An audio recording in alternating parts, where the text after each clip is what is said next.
everyone, welcome again to my YouTube channel. It's your girl Farida. Thank you for clicking on today's video. Thank you so much for subscribing. I really appreciate you guys. As you can already tell from the title of today's video, I'll be talking about how I self-funded my tuition fees in the UK. Previously I did a video about the cost of studying in the UK, like the cost of tuition fees and whether you can actually pay for it by working part-time. And I remember someone said, a man should talk about this, like, let's see what a man will say, like, as if a man can also, like, do it easily. But anyways, I was talking about how I self-funded my tuition fees in the UK, how easy or how difficult it was, and I hope you gain one or two things from it. So, before I start about how I self-funded my tuition fees, I'm just going to do, like, a quick backstory about why I came to the UK and how I came to the UK. So, if you're Nigerian, you know that, like, for you to go to university in Nigeria, you need to do the UTME, like Unified Tertiary Matriculation Examination, organized by JAMB, and you have to do that and like get a particular pass mark to do the post UTME.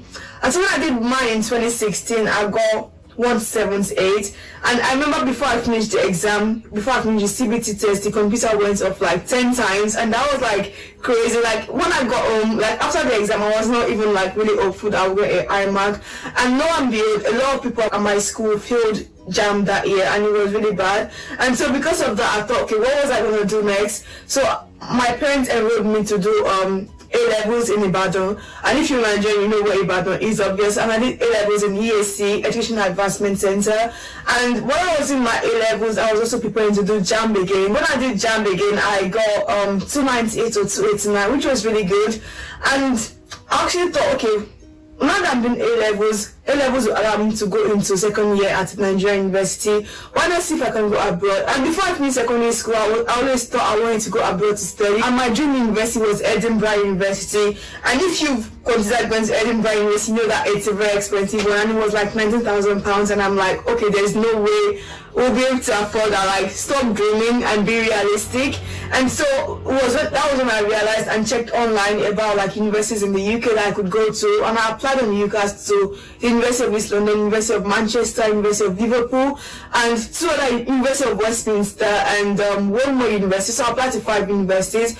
So initially I thought I could not apply to the universities directly, and that was why I made a mistake. I had to pay an application fee, and luckily one of my friends' mom paid for my application fee because we didn't have like a domiciliary account to pay. Also, I think we didn't get to pay in either dollars or pounds, and so our mom paid my application fee because the deadline was like literally the day I was finishing my application, and so she paid the application fee, and then my mom sent Naira to her, which was like really good. And so that was where the journey started. And then after I paid the application fee, I did post UTME, applied to Unilorin, until today Unilorin has not offered me admission. So imagine I was waiting on Unilorin to offer me admission. This is where I will still be waiting. So maybe I would have done another JAMB like over the years, but it's like the system in Nigeria just like fails you. It makes you feel like you're not good enough, or like you can't really achieve things, and it just frustrates you really. And like with 178, from 178 to like 298 or 289 to doing post UTME and getting a good mark, still no admission. And I was like, I wasn't gonna beg anyway. But anyways, long story short, I applied to the University of East London. I got a place. And because of money issues, I had to defer my start dates from 2017 to 2018. When I initially got an offer in 2017, I had to pay a deposit of £4,000. I also got a scholarship of £3,000, which I lost because I didn't start that because we couldn't raise all of the money. If you've already been thinking about studying in the UK, you know that you have to have a maintenance amount of £11,385. And we didn't have that money because it's a lot of money. And unless you're like super rich, you can easily like just go to your bank account and like show that you have £11,385. But anyways, we were trying to get a loan. Like, we got a loan, we asked family members and friends, but we didn't get any help really from them. So because of that, I had to like defer to 2018, and within that 1 year, we were able to raise the money to apply for the visa. We were able to like raise the tuition fees.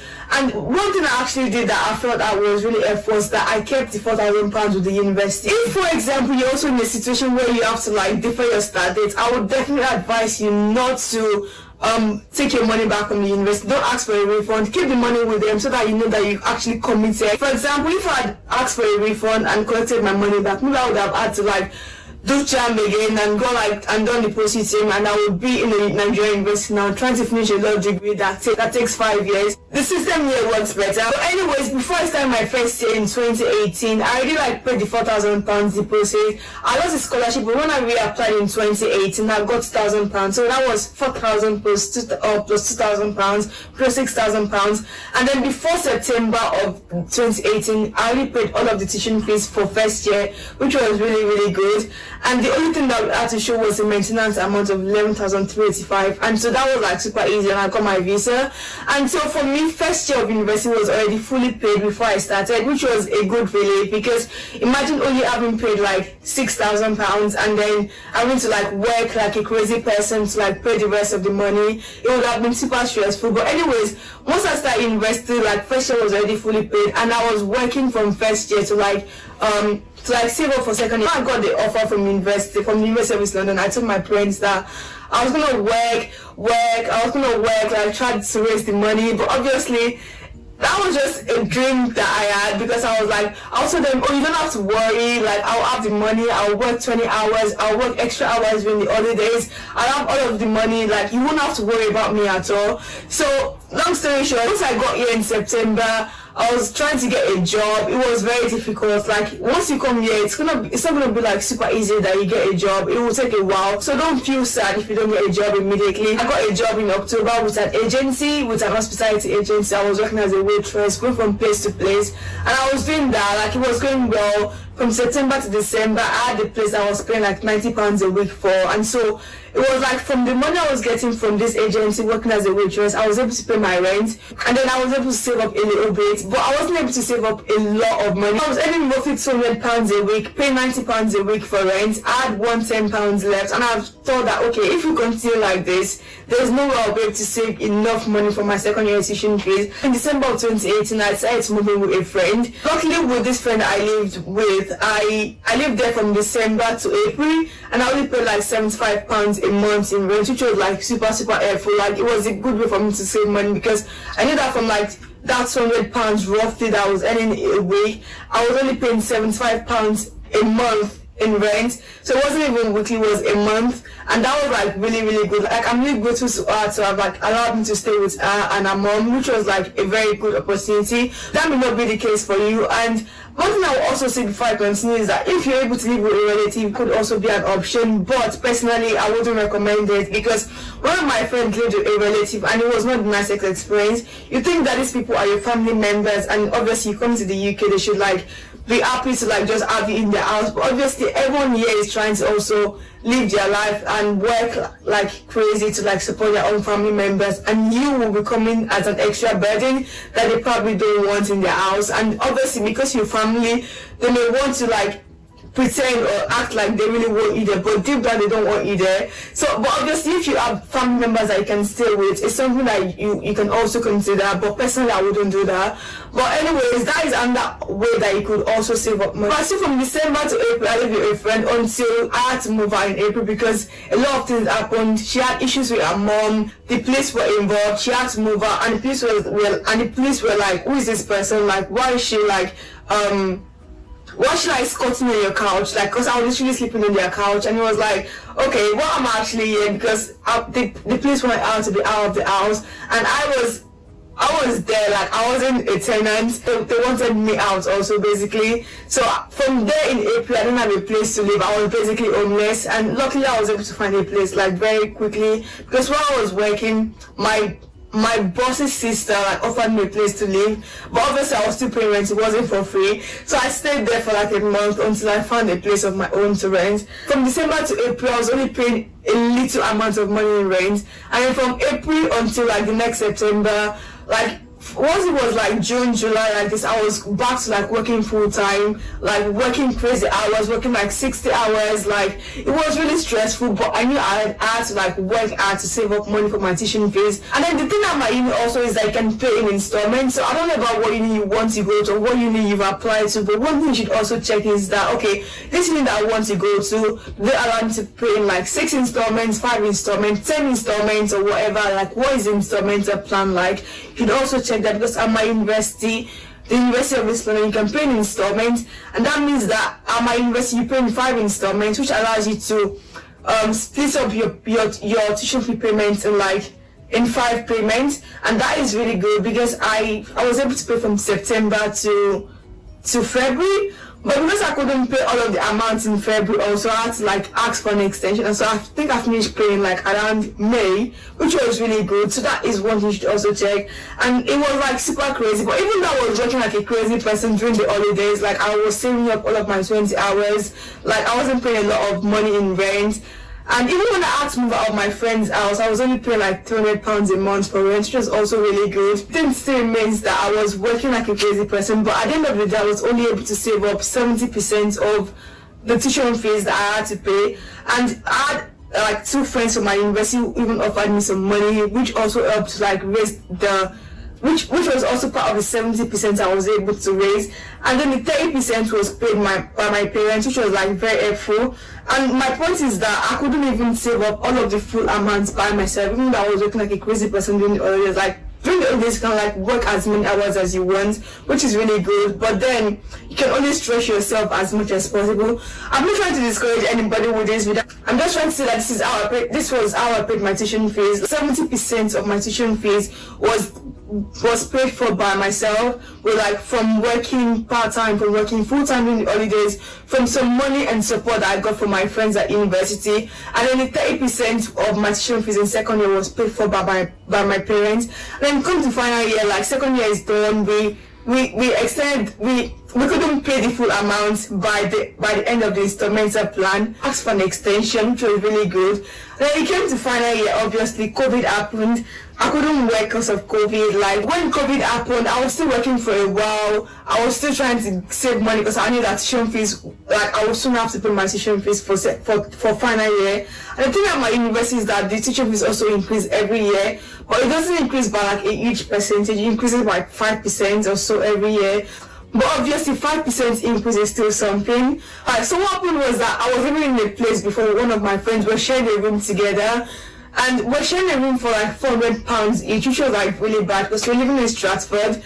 And we had a nice place to ourselves, but we're still sharing a single room.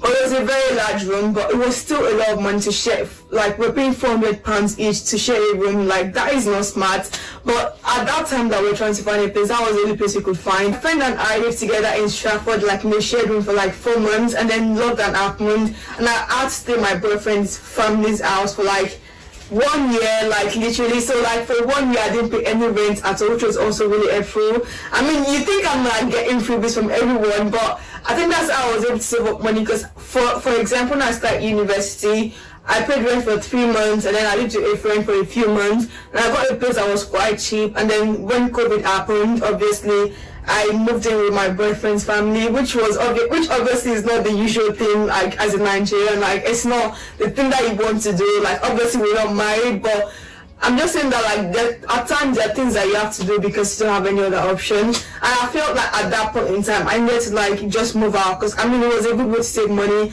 I didn't even have a job because of lockdown, so it was okay, there's no job, there's no money coming in. I could have been there working as a cleaner or something, but I would have been putting myself at risk of catching COVID. But anyways, I lived with my boyfriend's family for a year, and that way I wasn't paying any rent. And when I eventually got a job, when things got a little bit better with COVID, the amount I was earning, I was still saving it. And luckily my parents offered to pay my tuition fees in my final year, and that was a huge relief, because even though I was still trying to work, save money to pay for my final year tuition fees, my parents still paid for my final year. So long story short, first year tuition fees were fully paid for by my parents. Second year tuition fees, that I was oh yeah, before I left Nigeria, I was oh, you won't have to worry, I'll work like a crazy person, I'll make all of this money, I'll pay for my rent, for my maintenance and everything. And yeah, I pay for my maintenance, I pay for my rent, but even in second year I was only able to pay 70% of my tuition fees, and that meant that I was working like a crazy person.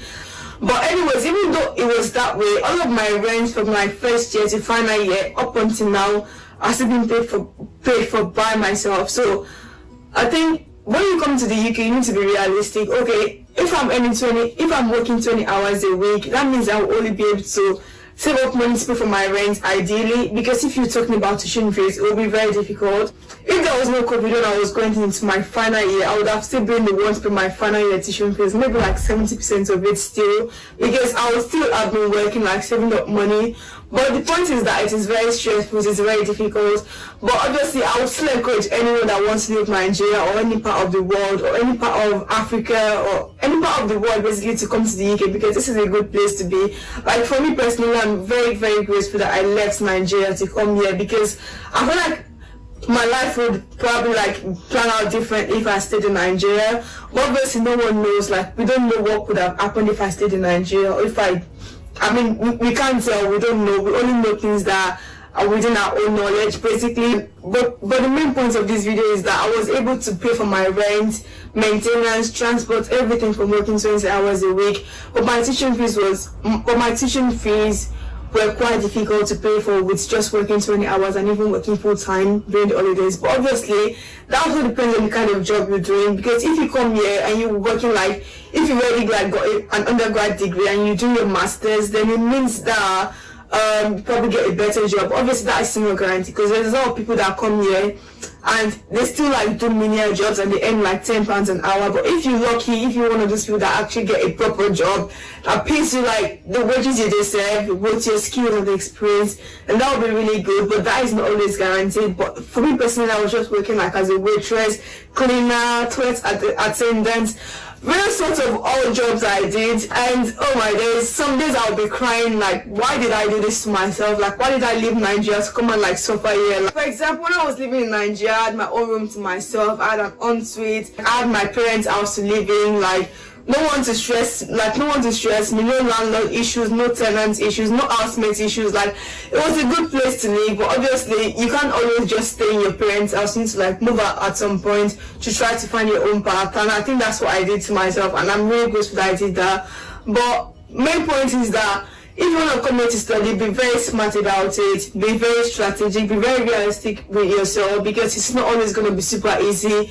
You can work 20 hours, you can work full-time in the holidays, but that is still, like, it must still be difficult to save up enough money for your tuition fees, especially if you come into do like an undergrad degree. But if you're doing a 1-year masters, or 1-year masters with a placement here, that means you're studying for 1 year and doing 1-year placement for the second year. And if you're lucky enough and you get a placement that is actually paid, that is going to make your life super easy, because you know that, okay, this is my second year of university, I'm working full-time whilst on my placement. I'm not like restricted to 20 hours of work, and that is like super good. So but obviously if you get to do an undergrad degree and you only restricted to 20 hours of work a week, and then during same time and then full-time in all this, it may not be the easiest thing for you. But that is still to say that don't be discouraged. Like if you not come here, just try as much as possible, save up the maintenance amount, save up the first year tuition fees, and hopefully have a plan of how you're going to pay the rest of your tuition fees, whether you're going to work 20 hours full-time with holidays, and then you have support from your friends, and then you have support from your family members, because without family members support it may be quite difficult. So as much as you can work 20 hours, also make sure that you have support from your parents, because that will be very crucial to your success. But definitely if you want to come to the UK to study, like this is a good place to come to. I feel like this is a place where you can actually like realize your potentials. I'm not saying that you wouldn't realize your potentials if you stay in your country, but I feel like for me personally, it has worked well for me. It was very difficult, like it was super difficult until like I said, I would cry. I'll be like, I want to go back home or whatever. Like, why did I do this to myself? Why did I decide to leave Nigeria? And the thing is that when you come here, people think that this person has japa, this person has left Nigeria, like their life is now better. But that is a lie, because once you come here, you're struggling, you're working like a crazy person, you're trying to make ends meet, but people don't see that. People see you on Instagram and you post like a nice picture of yourself, like enjoying life, but deep down you know that you're just trying to make it look like you're actually having fun. But true to yourself, you know that's not the case. But that is a story for another day. But thank you for watching today's video. I hope you gained some useful things from what I said about how I paid my tuition fees. It wasn't the easiest, but it's done now, it's over. If I didn't make that first step to apply to university in the UK, maybe I would still be in Nigeria and I'm trying to finish my degree.